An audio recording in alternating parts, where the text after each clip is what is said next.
We've got a great presentation today. Thank you all for joining. Today we have these two amazing featured guests, Kirsten Granau and Asmita Mehta, and we're really excited to hear from both of them. Today we'll be exploring a behind-the-scenes look with WKO Innovation Map and Innovation Hub out of Austria. So Kirsten and Asmita joined us as two foremost futures thinkers, and you'll be hearing more about what they shared with us this summer at the gathering regarding the development of your 2040's new pack of possibilities.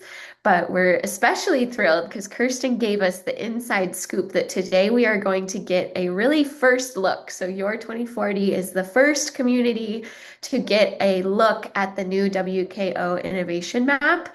They have redesigned their entire suite of tools and it will be going live in November. So that's Nice. really exciting. I'm not going to steal her thunder, and she'll be sharing more and giving us a first look at all of that and to play around with their resources.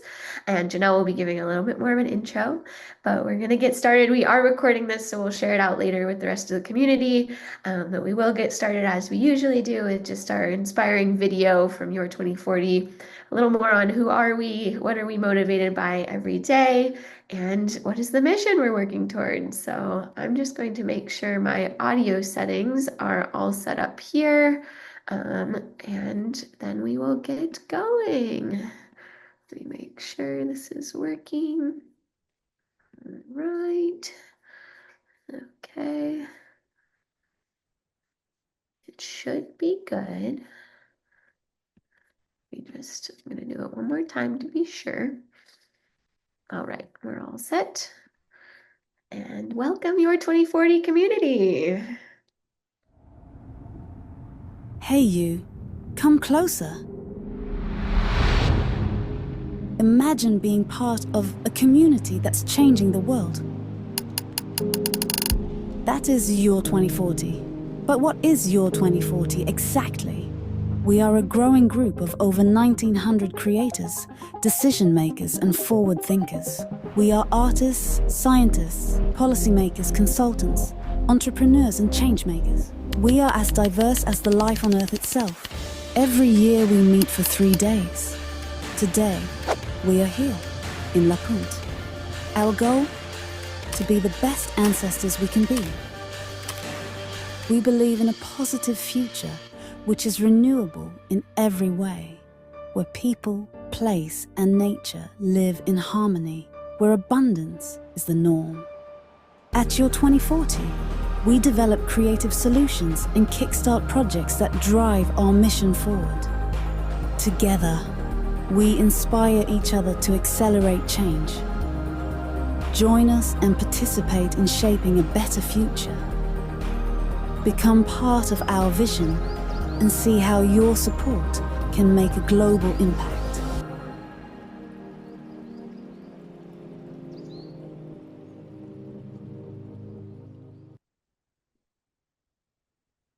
All right, and with that, I'm going to swap the share, but hand it over to Janelle to introduce our spotlight today with Innovation Map. Thanks, Emily, and thanks, team. And a big welcome to Kristen. Kirsten, I always say your name wrong. Kerstin. Kirsten. Really hard because it's such a German name. Yes. No, I just thank you for joining us. I think I met her about a year ago and on a random trip to Vienna, and she took me out to dinner the first night, and I was forever grateful. She came to Your 2040 this year to show us their innovation map, which she's going to tell you a lot more about.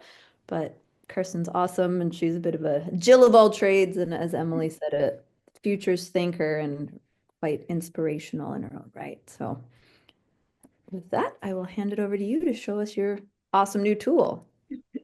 Thank you. So for some of you, welcome back. As Janelle already mentioned, I was lucky to be there this June. So some of you we already know personally. So let's introduce the innovation map.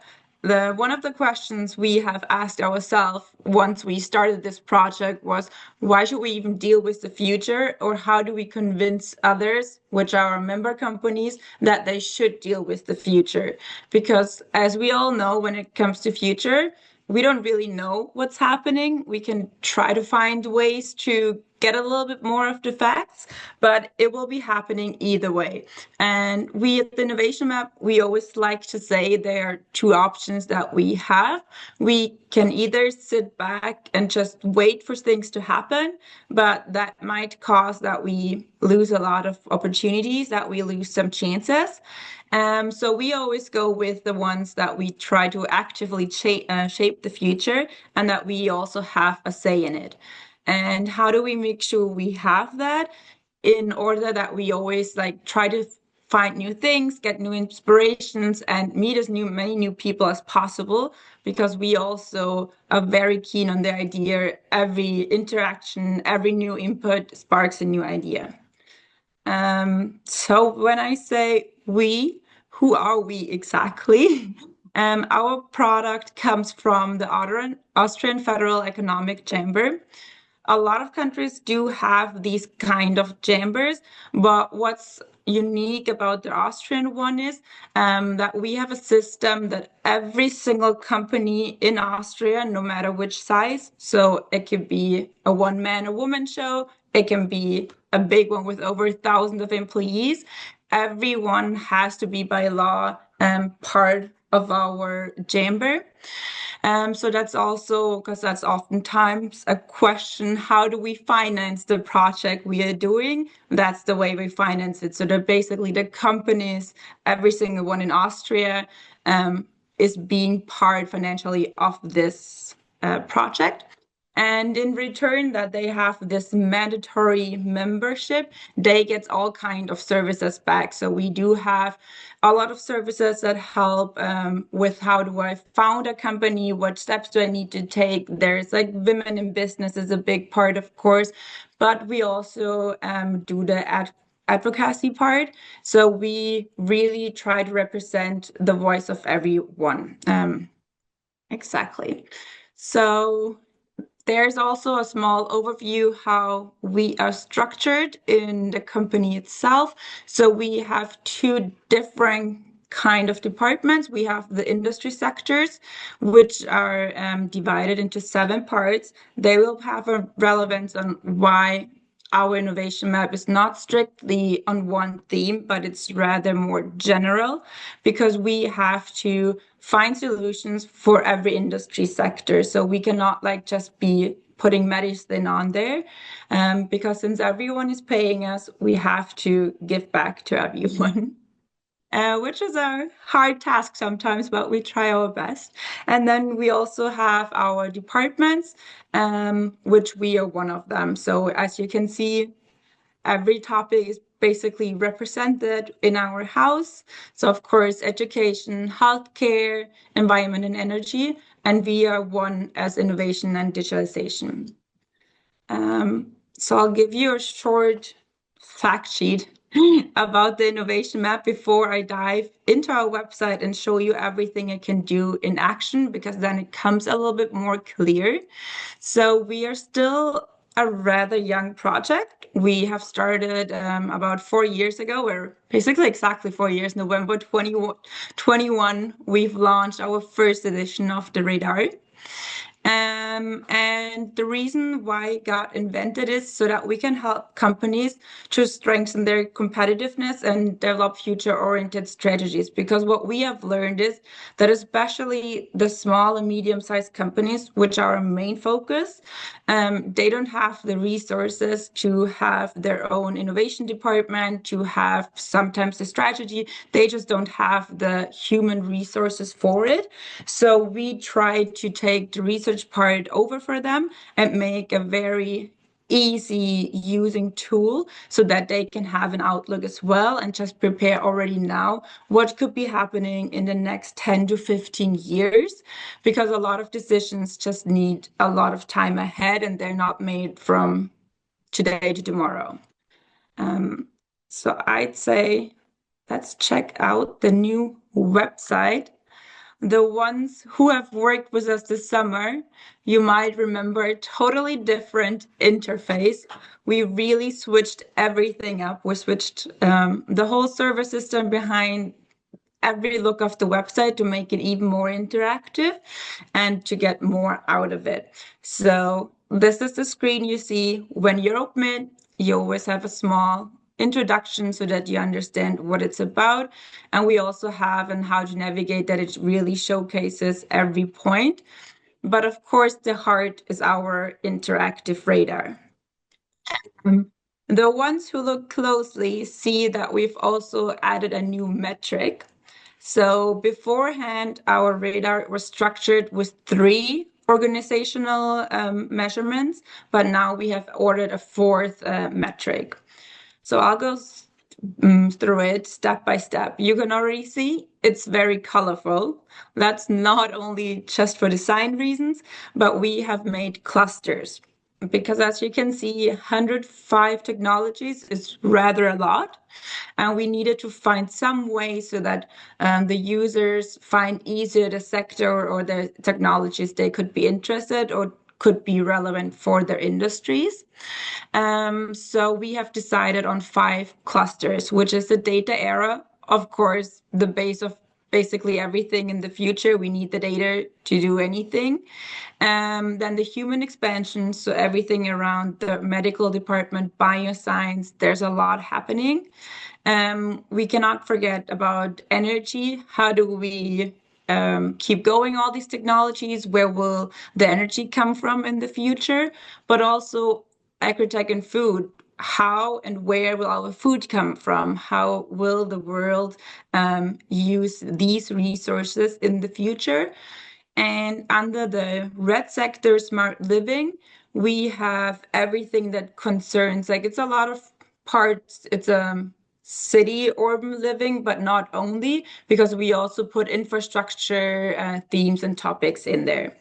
So that's our first organization, the clusters. Then you can see different kind of dots. I don't know if you can see my mouse moving as well, but there's more colorful dots that are in the same colors as the clusters.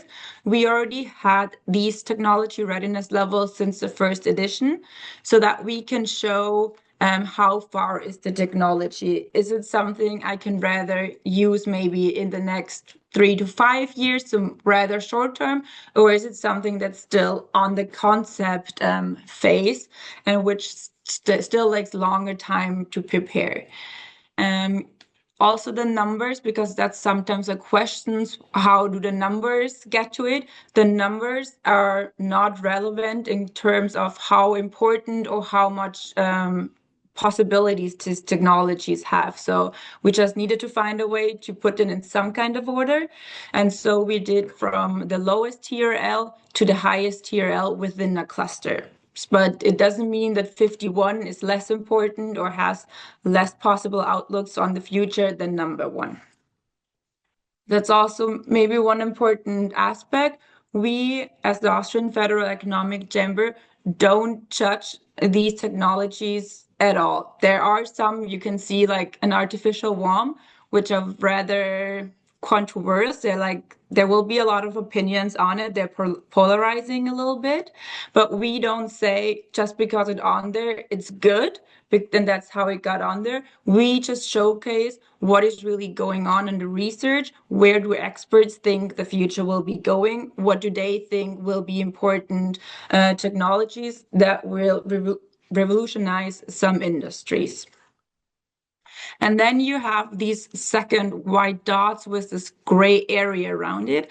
And that's our new measurement, the societal readiness level. Because the 3 years, not weeks, years, we've worked with it, we often got into discussions. Yes, it's nice, but it's a really technology aspect. And yes, technology will be coming, but what about the people? Where is the human in all of this? What happens to us? And what if we are scared? What do we do? How is it going forward? So we decided that in comparison to the TRL, to integrate the SRL. And for that, we did a global study with the Institute for Advanced Studies. They helped us set up this questionnaire. And we asked globally, where is the society standing? Do they already know about this? Are they willing to use technologies like this? This gives the companies even more compass, basically. If they are working on something, is it really already ready for the market, or does more dialogue need to happen beforehand? Because technology itself doesn't shape our future. It needs to be a system where it really has place and where the society is also accepting and using it. So when you see the radar and you see something that sparks your interest, for example, if I have 3D bioprinting, you see already a small window pops up so that you get an idea, okay, what is this about? Can it be something that's really interesting? And if you click on it, you will get all the detailed information on the left side. So it will give you a little bit more of technical explanation, what's it about. And it will also always show you at the end possible future perspectives, so that some are more self-explanatory, some are still, after reading the technical description, a little bit more complex. So that's why we always added the future perspectives, so that people can get a better understanding what it is really about, where, in which situations could this be used.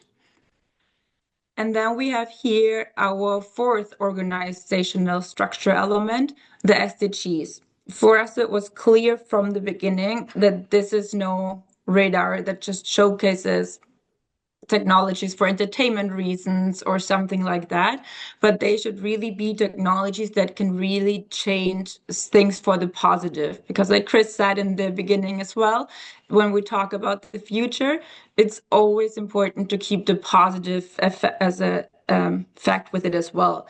Because of course, if you read the newspapers, if you get into this bubble, or sometimes, especially now, there's a lot of scareness out there. There's a lot of, we don't know what's happening. It's also uncertain.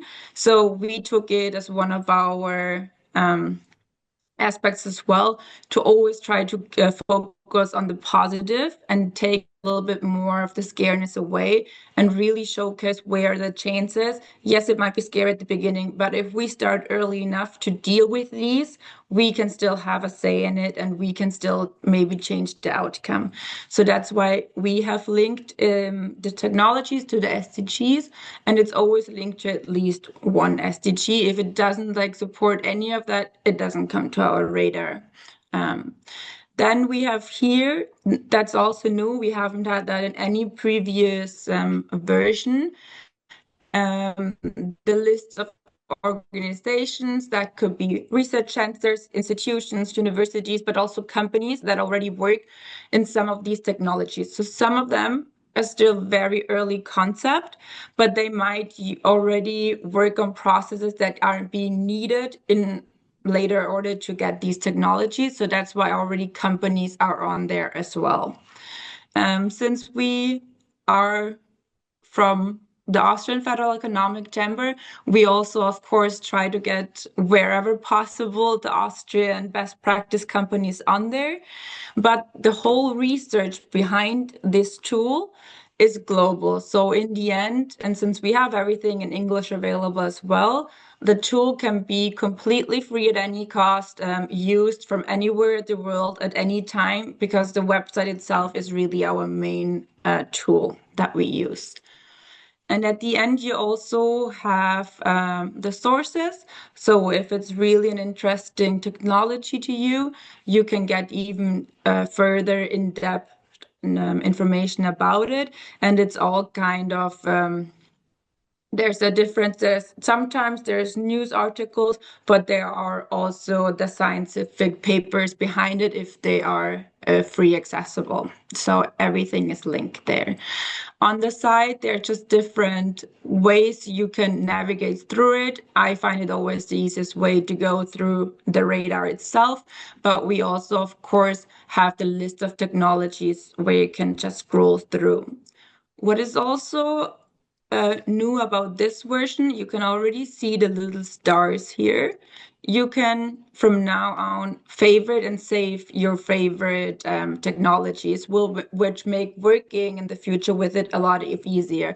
It saves it automatically on the device you're using it. So the next time I will open it up, I will have it in my favorites. As you can see already, just now I click this one, but I still have my pre-made favorite on there, which is, I think, also a really nice gadget to use in the future.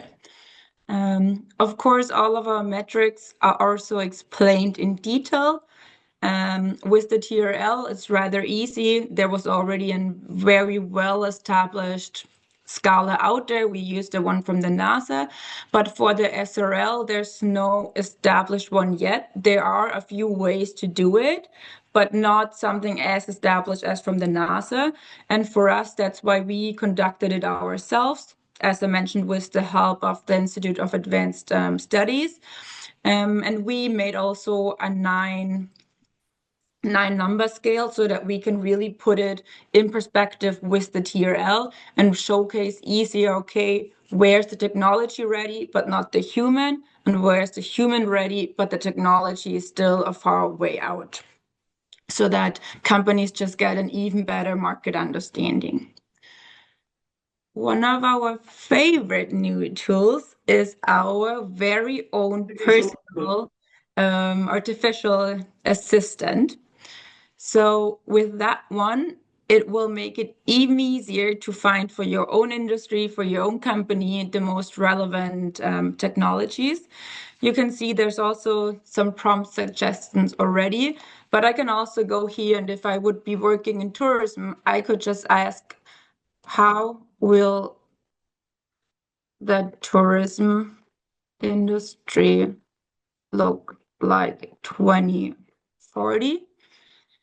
And it will come up with a small scenario and already screen the relevant technologies from our map, and also already highlight them so that you can go into detail of each technology. So I think that's really one of our newest, biggest improvements that will make the work with it a lot easier. And it really does work with any industry you want to try. So yeah, that was the short overview. There is, of course, also a way to work offline with it. I mean, we've improved the website so it will be easier for workshop or for internal meetings to use it. But of course, we also have some analog products like playing cards or like workshop cards. And our workshop cards are very similar to the pack of possibilities. So I will hand over to Asmita because she will tell you a little bit more about the cards, how they got invented, and how you can use them. Yeah, sure. Hi, is my audio good? Can everyone hear me? Okay, great. Cool. Yeah, thanks for sharing, Emily. So, yeah, I am Asmita and I worked majorly on the research for the pack called Pack of Possibilities, named by Chris. After a lot of failed attempts, we finally decided on Pack of Possibilities. And if you were at the gathering this year, we actually used them, created a wall of innovation, and yeah, let's talk about them in depth. In next slide, please. Yeah, so the cards feature a real world project, prototype, or a policy that responds to different challenges which are often interlinked. And this is the team that collaborated to work on the cards. So I focused on research and writing. And then for editing, we had Crystal and Janelle, and graphic design was done by Nase, and the beautiful images were found by Kinney. And yeah, next slide, please. Now talking a bit more about the process of creating those cards. So we began by researching over around 200 reports, articles, and sources, and across different media as well. So we looked at research papers, but also newspaper articles. And then also I got some of them from different exhibitions that are attended around London and other places. Yeah, next slide, please. And then we sort of began organizing them in different frameworks and different structures. So we use basically the STEEP framework with social, technological, economic, environmental, and political domains, and then also map them across time horizons, now, new, next. We did that to also ensure that the cards are holistic and cover different domains and not just heavily focused on one or two areas. And we also added the now, new, next so that it could help someone who's using them decide and plan their way around them. Yeah, and next slide, please. And then we focused on the design and how these cards should look like and covered the different aspects that we wanted to bring forward with these cards. So each of them, yeah, if you could go to the next slide, we have the design in detail. Yeah, so each card has a title and a short descriptor on the front side. There's a picture as well that sort of captures the idea behind the card. And then we also credited the picture.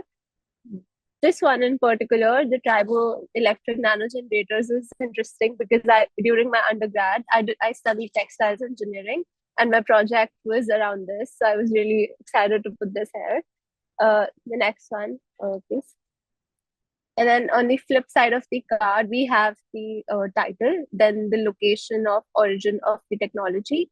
We have the description of the card. Then we have the time horizon, where how far into the future is this technology going to come up. And we also have imaginative what if questions, which was my favorite to create, where I was trying to imagine different scenarios or different just leading questions that could hint towards the world that could happen if this technology became mainstream. And then on the left side, we have the steep categories with these different tags. A lot of time it was not easy to categorize them into one category. So we might have one card belonging to, two or three categories, which, yeah, sort of makes sense. And then we have the references at the bottom if anyone's interested to go deeper into the topic. On the next slide, we have some examples. Oh, yeah. So this one's actually interesting because this innovation was someone who studied from my university, Royal College of Art, and it's called Resting Reef. They had created these reefs from human ashes, and if someone wants to bid farewell to their loved ones, they could do it in a way that is also great for the environment. So they create these reefs and put them at the bottom of the ocean, which would help regenerate the ecosystem there. Yeah, next slide, please. So there is a brief description, the origin, country, and then can you imagine questions? Yeah. And then I think we have one more example from the pack. Yeah. So this one was more around tourism tax, which is a new idea. I think it was it is from Bhutan, and it was started as a proposal for the tourists to pay some fees to support conservation for the local community and the environment. And yeah, the next slide has some questions, maybe imaginative questions, and it's happening now, which is really inspiring. And yeah, now if we talk about how did we use them at the gathering this year. So this year our gathering focused on tomorrow in vision, and we focused on creating strategies to achieve the positive future that we envisioned last year. So this year it was more about we did the backcasting exercise, and it was more about creating roadmaps towards those futures. So next slide, please. So we used these cards and the cards that Kristen shared with us to create a wall of innovation and to help participants imagine what the future could look like. And participants could go and pick out these cards and use them in their discussions and in their workshops. Yeah, next slide has some examples and pictures that I took and how participants were using them, which was really inspiring to see. And they explored these through the lens of their characters, which they were assigned. And yeah, that's it. And I think the next slide is more about how could you use the pack of possibilities, and how could one, uh, depending on what you wanted to use for, you could use them for inspiration, for as a horizon scanning tool or a learning tool, or just to get inspired by different innovations around the world. You could use them in workshops to mix ideas, to create vision walls, or you could also do a character based exploration like we did to sort of find different tensions among different ideas.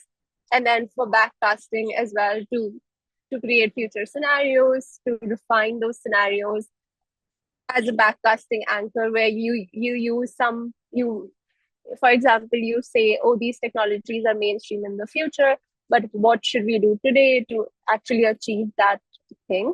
So you could use it, and you could come up with a lot more ways on your own, I think, to use them. And yeah, the next slide talks about the public release. So we have some of them on our website right now. And if you want to access all of them or talk about getting them from your 2040, you could, I think there are instructions on the website, but you can write an email to us and then we can, yeah, talk to you about it. Yeah, this was mostly it. If anyone has any questions, I'll be happy to answer. Thanks, Asmita. I'm going to jump in and just add a little bit more before we hand it back to Emily and Chris. But just thanks for for presenting these. I know for me, this was a really exciting project to work with Asmita on, and it was a bit of a labor of love. It started also because we were inspired by what Kirsten and the WKO had done. I think we got a hold of one of your older books and we were like, this is so cool. Let's figure out how do we look at this and expand it and kind of adapt it for another purpose, which is what we were working on. And so that, it was definitely inspired by what they were doing, but kind of presented in a different way. And, it was really about finding innovative things happening today, case studies, kind of innovation and action so that we could use them at the gathering. And so it was really, I think for me, nice to work on this and just bring it to life. And also Yeah. having WKO and Kirsten and her team come too and figuring out how to facilitate by merging these together in a big and slightly chaotic facilitated process. I And think also, yeah, what was very interesting for me is we also got a lot of cool innovations from the global south. So it wasn't just the global north that we looked at. Like I think I found one which was AI for regional languages, and it came out of Africa, and they were creating AI to converse in their regional languages. So I think that's what made it really special as well. yeah. Cool, thank you.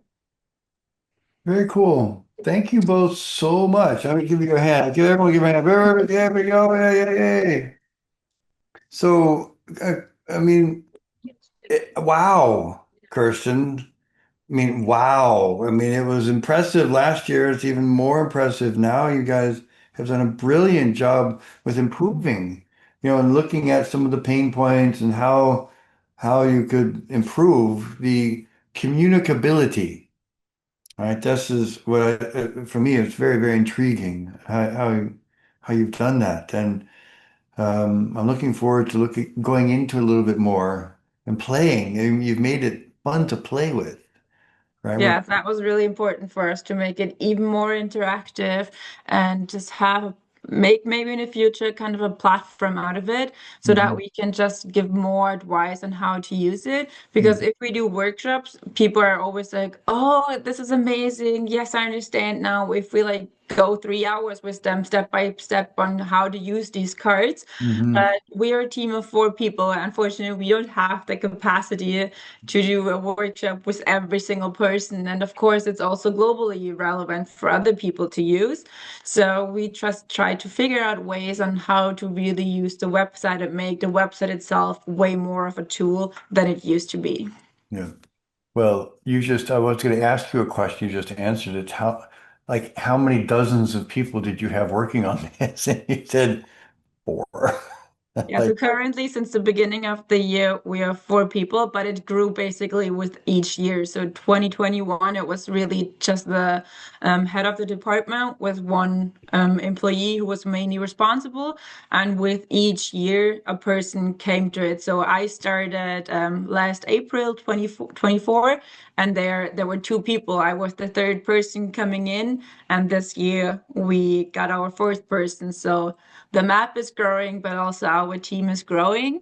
Hmm. And yeah, we'll see where the future goes. We have really, really big plans Yeah. and to make it way more than just a tool, to really like Yeah. build something in Austria where people can come to and go to if they want to get something about the future, make kind of like a future hub where we get other partners within.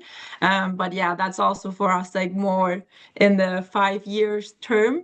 But we are working in the background on it to get like the approval from the inside, to get our president and all of them who have to approve it on board. But Hmm. we'll see where the future goes. We are hoping it gets even bigger. Well, well, congratulations. That's really great. I got one more comment, and please, others ask their questions. Is Asmita, it's so interesting with Asmita, and the difference, a big difference for me between the two is with your cards, Kristen, it's a very clear audience. It's the Austrian business world, and to influence them. And Asmita, when you were doing the cards, it was a much broader audience, right? And it was just saying, who can we touch in the 2040 community? And the 2040 community is a very much broader community. It's interesting to think about what that means from a communication standpoint, right? Because for your crowd in Austria, if you go to some valley in the middle of nowhere and present an innovation which came out of Zimbabwe, you might kind of go, "Oh, look, that has no relevance here. Sorry." I mean, just it's a cultural difference. I think that's what's quite fascinating when we look at innovation and how you find what we found in both of these. And so I think as Mita, it's also quite beautiful with your image and Kinney's image selection. It's just like they're like luscious. They're like luscious. It's like you want to. It's like, oh, I want that. I think it's really very, very, very impressive, both of them. So that's who. Someone else ask a question. Comment. Come on. I'm looking at some of the folks here.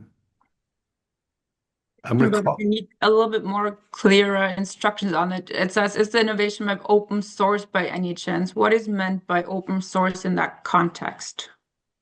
Yeah, it was me who asked the question. So thanks for a great presentation. I'm just curious because in another group I've been discussing, it's very international, and people have been discussing how to display, let's call it good or best practice examples in different countries. And the nice presentation or visualization of your map makes me wonder whether a similar map could be applied in another context. So using some of the code and applying it to other possibilities. Um, no, so like the infrastructure behind it is unfortunately not open source. We do like our research partner is Envisioning. They are the ones who do the infrastructure, so they are responsible for the website, but they also have the research part, so they are like a two-in-one company.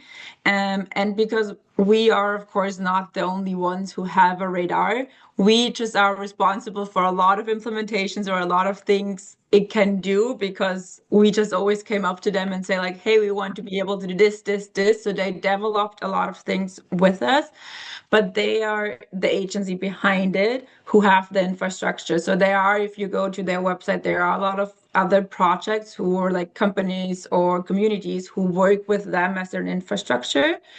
But unfortunately, it's no open source. There's a company behind us who have partnered up with us. Okay, thank you. Come on. I'm looking at Steen, Andreas. You guys do innovation all the time. This is part of your life and your vocabulary. Andreas. Yeah, I'm looking at it at the larger monitor next to me. So it's very fascinating, absolutely great. But on the other hand, it's like a galaxy, It's kind of which which star you're gonna land on, or pass them all by. So is but it's very inspirational. Absolutely. I'm just thinking if these kind of dots in the middle would be sliders, and you could play. If this technology develops more, how would it influence others and our all over future?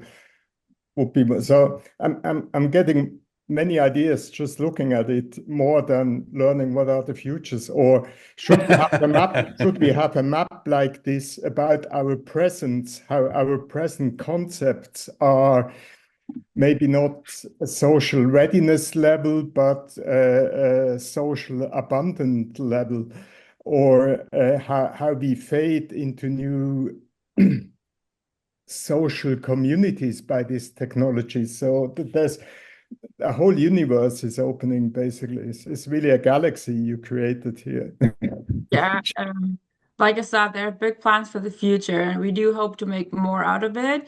But right now, we are still with this product in the awareness phase, because of who our target groups are. Like it's so different, like internationally. You always like experts, like guys in these community, there's always so many different use cases of what the people see of potential and how they want to work with the innovation map than our small, like I said, one man one woman show companies use it. Like they are still at the point where they're like, what is innovation? Why do I have to do it? Like I have my small restaurant or whatever it is since like 100 years, and or I have my, I don't know what's it called, Tischlerei, and it works fine. Why do I have to like do something with it? So yeah, that's like Chris mentions, it's always depending on who is the target group that you are doing the project for. And so we still have to just start at the deep, like lower steps, because our target group just needs way more awareness on why do we even need tools like this? Why do we even need to interact with information like this? How can it help basically everyone? So we are hoping really that the AI assistant makes it way easier for them, because like I said, we're not always around to get asked these questions face to face. So with that, they can try them themselves and see, oh, okay, I've never thought that this would be interesting for my industry, but thanks AI for this scenario. Now I can see why I should maybe also deal with these kind of sorts. I love it. And we have a small amount of time. So you all are futures thinkers, foresight thinkers. So we are actually going to do the tiniest of little breakout. How does anyone want to share how that very fast experience was for you? Did you find anything cool? Was it too fast? No, it was wonderful. We had a great time. We had 3 drinks. We solved our needs. We were on to hunger. Be talking. Yeah. No, it was wonderful. I mean, sincerely, it was great to see everybody. Really, really cool. And I think sorry, I just always No, talk. no, go for it. Yeah. I just think it was really cool because, we were talking about the difference between the client groups and the intention between the two, and thinking about that again. We loved them both, and we can't wait to see the physical assets from Karsten when we see the physical cards. Right? Because as I said before, the pocket possibilities are so luscious. They're just, I can't wait to see your cards. And we also said policymakers probably have more entrance into your cards than the packet possibilities. Because policymakers need to see data, pseudo data, quasi data, and they need to have this confidence that what they're seeing is legitimate. The packet possibilities is about opening a door and helping you think. And this was something which kind of came up in the conversation now. And I'll shut up there. I love it. Well, maybe that's a perfect segue. Kirsten, you have such a huge redesign coming. You've been working all summer. Do you want to just share how people can get a hold of the upcoming new and improved design? I know the website will be live shortly, but anything you want to share about that? Yeah, exactly. So I posted the link, and I mean, the website is already live. So because we need some final testing in real life. surrounding because, like I said, we switched server and everything. But yeah, you guys were the first ones who actually got a walkthrough where we really officially showcased everything. Um, will be, yeah, in November. The November is our launch month. We'll be all over it. How to actually get a hold of the analog products.